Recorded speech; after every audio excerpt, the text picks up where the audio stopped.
Hello, friends. Welcome back to 2025, the Skinny Truth podcast. Also, I was thinking about this, Dr. Roller. I think it's almost been a year since we launched the podcast. It has. I know. This year for me, I don't know if it's because I'm getting old, but 2024 has gone so fast. I just don't remember a year going this fast. So fast. I know. My parents always said the older you get, the faster it goes, and it seriously does. Every year is faster. Parents are always right. They are. Today's podcast is sponsored by one of my all-time favorite brands, FlavCity. You guys know my love runs deep for this one. They are truly more than just a standard protein powder. With just one scoop, you get 100% grass-fed whey protein with bovine collagen, organic fruit, functional mushrooms, and even nut butter. The best part, no blender needed. Shake it in a bottle and you have the creamiest, yummiest shake. One scoop is 25 grams of protein with no added sugar. The other thing that I absolutely love about FlavCity is its 100% clean label ingredients that you can actually pronounce, and there are no natural flavors. This is hard to find these days, you guys. Anyways, FlavCity gave us a code to share with our listeners. You can use the code LauraF to save 15% off site-wide. My current favorite flavors are brownie batter and mixed berry. You guys, they legit taste like you're drinking chocolate milk or strawberry milk. They are so good. But we're so excited to dive into the new year, bring you guys lots of new conversations. And today we're going to dive into a little bit more about my journey. I know you guys see a lot of it on social media, have seen a lot of it, but I just celebrated 3 years post-op, which is just crazy to me. I can't believe it. That's a tremendous accomplishment. I mean, 270 pounds in 3 years. And, you know, where people start to see weight regain is usually in that 2 to 3 year mark. So it's like, you've done it. I feel like it's a daily journey, like for life. I don't feel like it's ever over, but I feel super confident. It makes you feel confident. I feel like the losing the weight in the beginning is the easy part. It's the keeping it off is the hard part. Well, wouldn't you agree that like maintenance is the part that kind of scares people? And they're like, oh my gosh, this is when it's going to start coming back. And so, you know, I think what is maybe is a better way to say it is you've developed confidence in your ability to keep it off, to make the good choices. You know what needs to happen. You start seeing a pound or two come back on, you know how to get it off. And right. I just think it's all about repetition and repetition. Habits. And good habits lead to good outcomes and confidence. And, you know, just obviously, congratulations. That's thanks. Impressive. But it was on thanks December. To you too.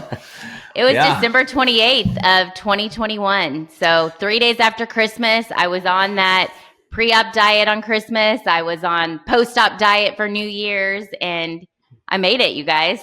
So it's possible. That's a hard time to do it. And we do, obviously, it's our busiest month of the year. Yeah. But there's a lot of people that have to do that, you know, between the Thanksgiving to New Year's holidays, and it's tough. But I mean, I think if you can do it during those times, and that's battle scars. You can do it. Yes. You can absolutely do it. So that kind of brings me up to what we want to talk about today. And that's more about your journey, but I guess more like, you know, this is a new chapter in your life, you know, and I'm looking at things now, and this does happen with, you know, age and experience, where your life is a book and nobody knows how long your book is going to be. Right. And the question is, you know, people who suffer from obesity, they know it's difficult. They know it's hard. And they just kind of continue to manage from day to day, year to year. But at some point you have this realization that I need to do something different. Like I need a new start. I need a new chapter. Right. How did you come to that conclusion that you said, okay, it's December 3 years ago, I'm doing this? Yeah. So I came to the decision in November, like right before my surgery. And it's just, you know, every year it was like a New Year's resolution that I'm going to start this new diet. I'm going to start this new exercise program. I literally tried probably every single thing out there. and nothing worked. I mean, maybe it would work for a short time, but nothing was sustainable and was able to get all of my weight off. And my weight just kept creeping up and creeping up. And it was finally limiting my life in so many ways. Like, it was holding me back from going to events, from traveling with my family, for playing with my kids. And I finally was like, and Collins wasn't even 2 yet. And I'm like, I have to make a change. Like, I knew if I, at 5'1" and almost 400 pounds, that if I did not do something, it was going to be bad. I mean, it was going to be bad. Well, and so from like a doctor's standpoint, we tend to focus on obesity is really bad because of diabetes, high blood pressure, strokes, heart disease, cancer, back pain, joint pain. Like, the laundry list is forever and a day long. Right. But there's this whole other side of obesity that just robs people of enjoyment. And that's not to say that you can't be overweight and have happy moments. But if we're all being honest, when you're being held back from something that you want to do, how happy are you really? Because I get that comment sometimes, and people are like, you are basically saying someone overweight can't be happy. And I was happy with my life. I mean, if you say my life as a whole, I had 4 healthy children. I was happily married. I was happy. But am I happy not being able to live life? I mean, life is short, you guys. And would you say there's a difference between, okay, you're happy with your life, but were you actually enjoying life? Right. No. Yeah. Right. I mean, I could say from the outside, I'm happy with like where I'm at, like, I guess in my life, like married, kids, all of those things that you think you want in life I had, right. But I wasn't able to enjoy those things I had because of my weight. And every waking moment of someone that's obese, especially to the extent that I was, your weight is thought about with every single thing you do. Everything. I mean, there's nothing you can do. You can't even walk into the grocery store and not be impacted somehow by your weight. And so you had your moment. You said, okay, this is it. Were there any roadblocks to surgery? I mean, is there any obstacles you ran into that, people trying to talk you out of it or anything along those lines? I didn't, as far as people supporting me, I had really pretty good support. My mom was scared because here's the thing with bariatric surgery, or really anything in general, I feel like you hear about the negative things. You hear about when something bad happens. It's just like if you go to a restaurant and you have a bad experience. Well, you're going to go online and write a bad review. But if you have a good experience, you don't normally hear about those things. And so my mom had heard things and she was scared, but my mom is not one to be like, to tell me what to do as an adult. She's like, you're an adult. She's just very good at like staying back.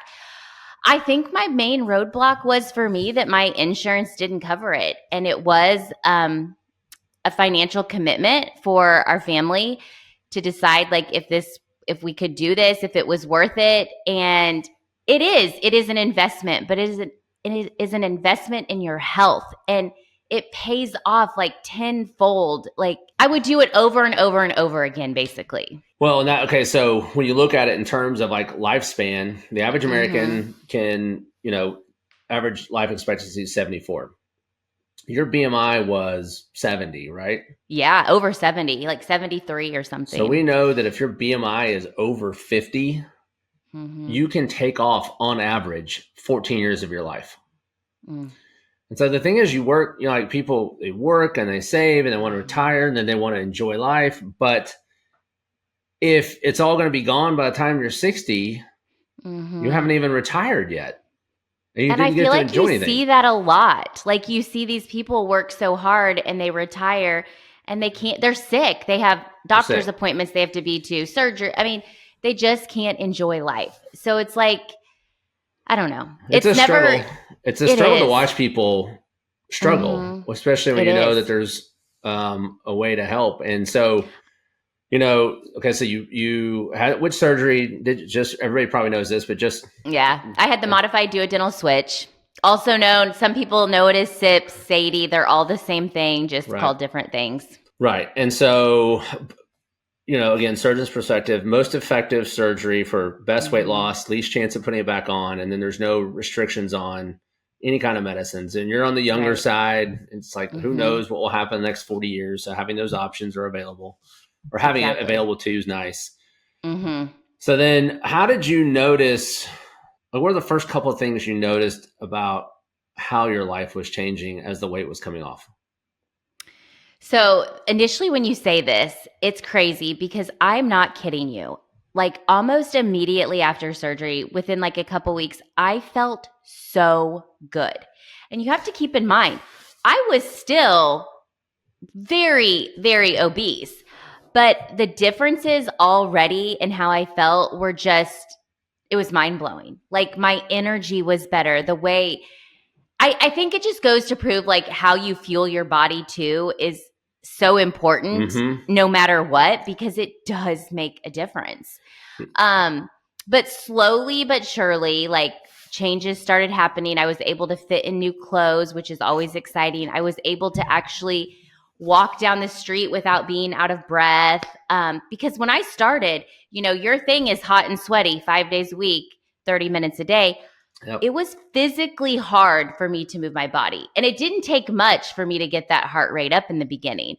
And a lot of times I was like walking laps around my house. And then I started swimming because that was a very easy workout for me at that time. Well, okay. So that's what you said, spot on. A lot of people, you're like, I don't know if I'm able to do this because it's physically, it hurts to work out. I can't work out. I can't hardly move. And the thing to realize is that 1 pound equals 4 pounds of pressure on your lower body. So at 270 pounds overweight, your lower body was feeling the pressure of 1,000 pounds. That's insane. It is insane. 1,000 pounds. When you suffer from obesity, you're actually really strong. You always say that, and it is true. Like our bodies are incredible. It has to be to support that kind of weight. So when you lose your first, let's say 40 pounds in 6 weeks, right?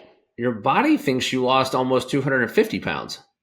Yeah. Wow. Yeah. And so that now you can walk. Is right. And that's it. Yeah. I mean, I had a guy yesterday, awesome gentleman from Tulsa, came over and we did his surgery, a dual switch in the surgery center. He's 2 weeks out. He lost 42 pounds. He told me, and we filmed this yesterday. It's really cool. We'll put it out on our social media page at some point. He can cross his legs now. Said he put lotion on his own legs yesterday. His wife was like, he's not even going to need me anymore. His diabetes was gone. Yeah. His high blood pressure was gone. And probably the most, I kind of expect those things, but the thing that got me the most was he said his knees don't hurt anymore. Wow. He still has 150 pounds to go. Yeah. But 42, and they already don't hurt. They already do not hurt. So he's moving a lot more. And it just shows you, like, if you can just get the momentum going, how it will change. It does. Because I do get, and you said, I get messages that people are like, but I can't exercise, or how am I ever going to do this? And you just do. And it gets easier the more you get off, but you have to start at the beginning. Like you have to start. The surgery is the mechanism that gets the ball rolling. Right. And it'll pick up speed as you continue to push it down the front drive. Absolutely. You don't have to be able to exercise to have the surgery, but the surgery is such a great tool for that reason. So then, so as you progress through your weight loss, at what point did you think, I'm going to get to 270? Like, what was your goal when you started? So my goal evolved a lot throughout my process. It kept changing, didn't it? It did. And I actually think, because I don't know how you guys do it. Do you do like an estimate on that page that you get? Because I want to say my goal weight for you guys was like 175-ish. Yeah, so we'll say for the dual switch, we want somebody to lose between 85 to 95% of their excess weight. So I think your ideal body, so you take your ideal body weight, which yours is probably like 120. being a 5'1" or something like that? Maybe. Yeah. I mean, my BMI is like right at 21 now, and I'm like 107, 108. Okay. So yeah, probably like 120 because we used like 20 BMI 25. So it's the very high Okay, end that's of probably normal. it. Yep. And then you take your 400 minus 120. So that gets you what, to 280? So you have 280 pounds to lose. So we will say you're going to lose 85 to 95% of the 280. Okay. So that's what initially was on my paper, was like, I feel like it was around 175. And even at that time, I feel like I've never felt so discouraged in my life. To think to go from 384 pounds, almost 400 pounds, to 175, I'm like, there's no way I'm ever going to get there. And then as it started losing, I was like, okay. And then I got to 199. It kept going. So my goal just kind of kept changing. I was like, okay, 150. And then I got there and I'm like, okay, like 130.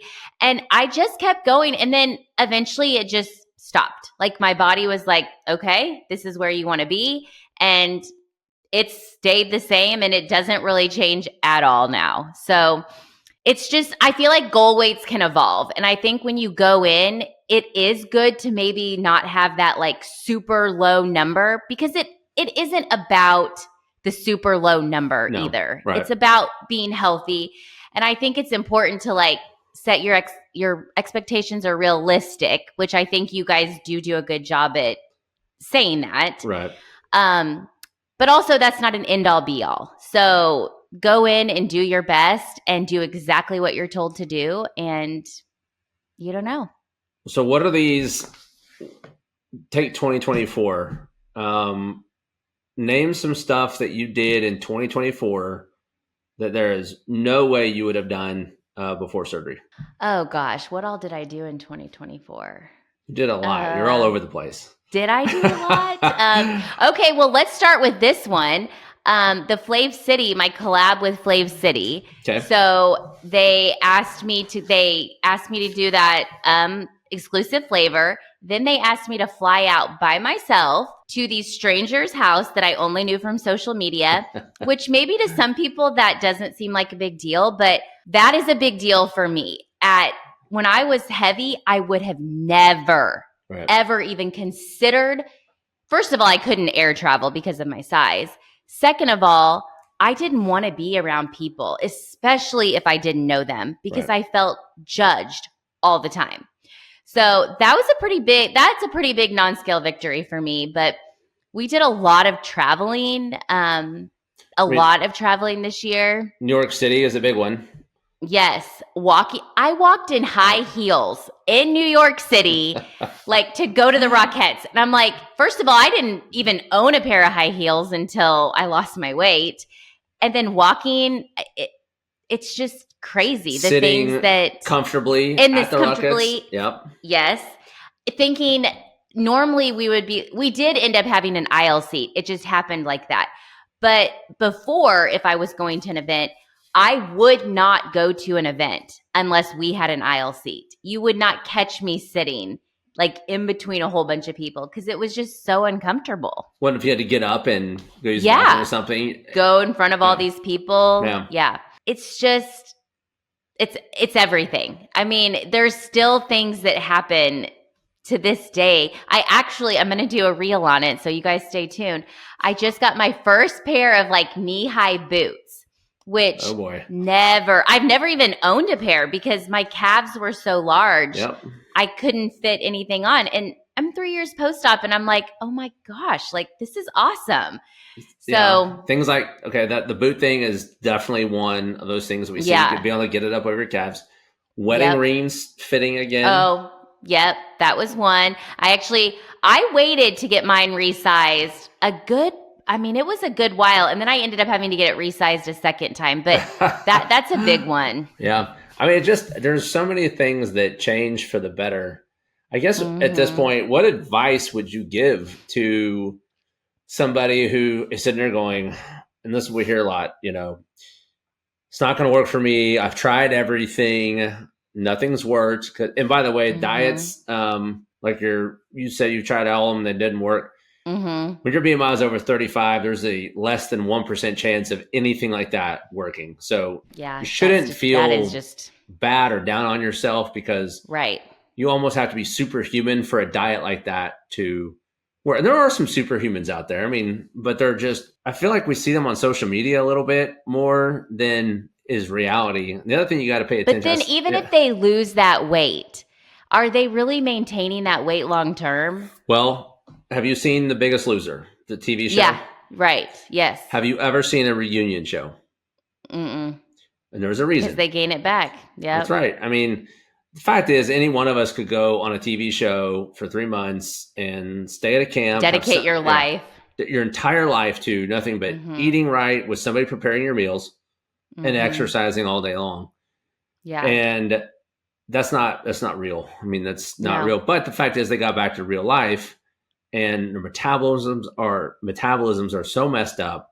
They gain on the way back. And it just is it is rough. So if you've done the diets and it hasn't worked, I mean, do not beat yourself up on that situation because it's something that 99% of people in this world can't do.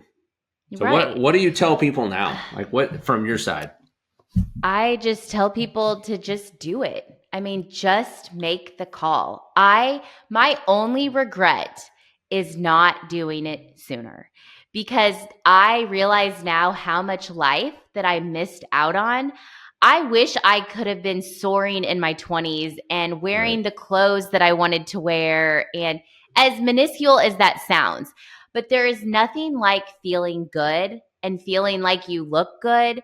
There's no feeling like it. I can't even explain it. And then being healthy on top of that, it's just put all of the things aside. And I also tell people this, your words are powerful and the way you talk to yourself is powerful. Quit saying like, is this going to work? Or what if it doesn't? Believe that it's going to work. This is going to work. This is my last shot. I'm going to do everything I can do and you'll do it. Yeah. But you have to believe in yourself first. Well, and I do think because there's a confidence issue, and a lot of people, they blame themselves for obesity. And it's a disease. I mean, just like any other, there's things that we do that don't help it, but it's now known as a disease. So you can't you don't have to bear all the responsibility of that. So don't just, get down on yourself and think, I don't deserve it. Like, I'm not good enough for this. I'm not good enough for the investment to have to pay. Or feel shame because you feel like you're resorting to bariatric surgery. What I say is instead of feeling shame, you should feel proud of yourself for admitting that you need help because that is a hard thing to do. It is hard to admit defeat and say, I need help. I can't do this alone.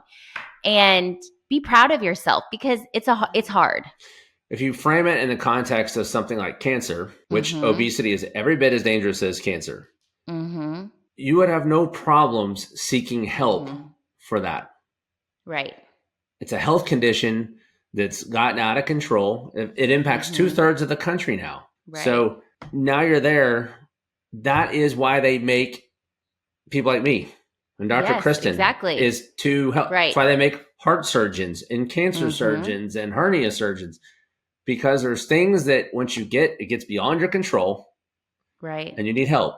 And so the hardest part is taking the first step, which is just admitting that you need help. You've tried everything. If your insurance doesn't cover it and you do have to pay for it, I promise you it'll be the best investment you've ever made. Down. Some people think, this should be for my kids. This should be my family. Your family is going to want you around. Yep. That is what's going to matter more. You got to take care of yourself first. And I think that's a lot of us that have gotten in this spot is we put everybody else first and we're kind of put last. And you have to stop thinking about it like that. You have to think about yourself because you are worth it. And they want you to be around. They want you to be able to do the things with them just as much as you want to. I mean, it's not selfish. It is not selfish to want to be there for your family and to be able to take care of them down the road. Right. As opposed to them having to take care of you or just not even be there. Right. And I think those are major hurdles that people have to get over mentally. But then what happens is... But also, ahead. I do want to say too, people are also scared to go because they're afraid they're going to be like ridiculed for their weight or feel embarrassed about their weight. And I am telling you, you will feel everything but that when you go to your first appointment. You will actually feel inspired and motivated and excited and hopeful. Like that's how I felt. I finally, for the first time in my life, was like, I'm so excited. Like I feel like I can do this. So yeah, and there's no better motivator than Dr. Kristen. I mean, she will do it. I mean, that, and the thing is, we've seen it. Gosh, I think I've seen it now 12,000 times. Our practice, we're probably up to 20,000 of these. It never gets old. It is right, and it's like, I know this will work. You gotta just trust me. And we have people that will, postpone surgeries. And at this point, 17 years in, I always tell my staff, well, this is not a no. It's a not now. They will come back. Yeah. But then they do, and they lose the weight. And the thing they go is, why did I wait? And I do think that's the thing. That's what everybody says. They do, because it's surgery. It can be scary. It's every bit as safe as having gallbladder surgery at this point. That's what the numbers are. But time is the one thing that we don't get back. And that is something to always think about when you're dealing with a disease like this. And then, I mean, you're getting to basically record all your new chapters on social media. You've influenced, people think of social media influencers and they think about, buying, new shoes or whatever. But I mean, you've used your platform to influence people to get healthy. And I could give you a list of 50 people just off the top of my head right now. And I know it's bigger than that, but I mean, you probably get. It's crazy. I get messages all the time, and it really is just, when I stop and think about it, just crazy, because I know what I always say. I know what it's like to be on that side and like feel like there's no way out. There's no help. And seeing somebody be successful and know that they can do, it's just, I don't know. It inspires me, honestly, to keep going, because I'm like, I have to keep showing up for these people. Well, and people would look at you now and they would never know that you had an obesity problem. And unless they saw your before picture, they'd probably sit there and go, well, I bet she lost 70 pounds. I mean, come on. Yeah, it's true. When I had a mammogram, I don't know, whenever it was, a couple months ago, the lady, I don't know, we were talking about something. I was like, well, I've lost like 270. She's like, no, you haven't. She's like, I never would have thought you were overweight. I was like, I was. So it is so, people before, they would have no idea. Well, you got to I'm glad you took all those pictures. All the people who are getting ready to go through this or thinking about going through this, take all the before pictures. And that's the biggest thing. Like when you're suffering from this disease, people they shy away from the camera. They don't go to the camera. So do it in the privacy of your home. You will be so thankful. Yes. Oh man. Because that in the beginning months, like when you are just wanting it so bad and, you feel like the scale's moving slow, those before and afters, man, those are what keep you going. Because you look at it and you're like, whoa, like you see it. Yeah, totally awesome. So yeah. Well, that is what it's like to rewrite your book and start over. I wouldn't say it's a new you, it's the different you, or maybe it's the you were always supposed to be. I like that. So, that is, yeah. You just had some obstacles you had to overcome, and couldn't be more proud of you. Congratulations. Well, thank you. 3 years. Thank you for all your help, and I wouldn't be here without you. So, well, I appreciate that. I'm just glad to play a part in it. So, yeah. As always, thank you to our listeners, and we'll continue to do this. We've got an interesting lineup, I think, for the next couple of months to start. It should be good. Over. So we appreciate you tuning in and listening to us. As always, you can find us on YouTube, Spotify, and the podcast channel. But we'd like to say thank you very much for supporting us, and we'll see you next time. See you later, guys.